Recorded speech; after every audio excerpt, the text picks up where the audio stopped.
The international mediator in Syria, Kofi Annan, says he is frustrated and impatient over the continued violence. Today, pictures of another alleged massacre were put online. This time, 13 workers taken off a bus and shot. The opposition say Assad's forces are increasingly targeting Sunni civilians in a strategy to provoke civil war. Our chief correspondent has been to the Damascus suburb of Daraya, where protesters defied the government after Friday prayers. And a warning, there are scenes in Alex Thomson's report you may find disturbing. The Friday call to prayer these days, a call to action across the streets of Syria.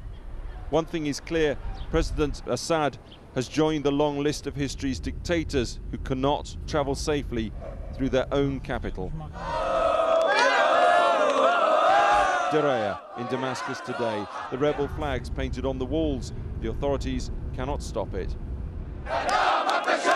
They chant, "Hang Bashar al-Assad," nor can the authorities prevent these wildcat street protests breaking out across Damascus, across Syria today, after prayers. Every day we have clashes. Every day they shoot at us. Every day they kill our brothers.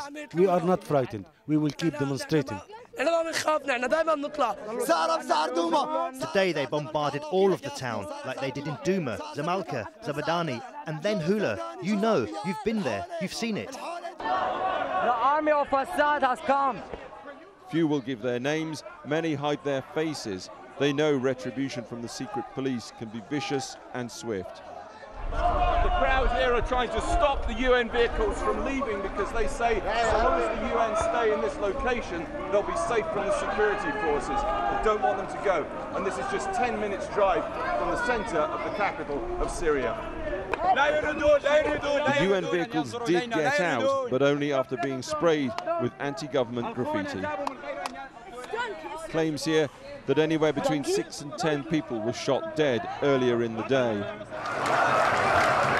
An activist video certainly shows a large crowd here and at least one coffin being paraded.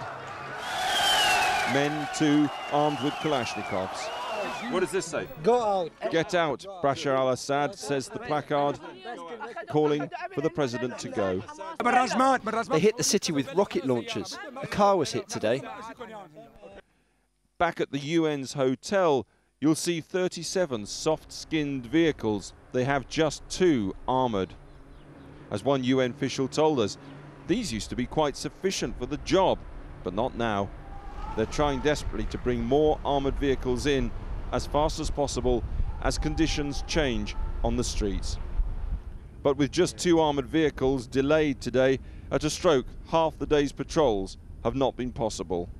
Conditions in the capital are deteriorating, as they are elsewhere. 12 bodies of men, factory workers from Buaida, shot as they came home from work yesterday. Opposition activists said they had been tortured.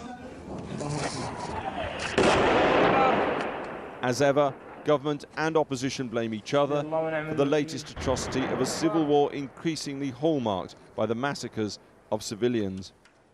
Alex Thomson, Channel 4 News, Damascus.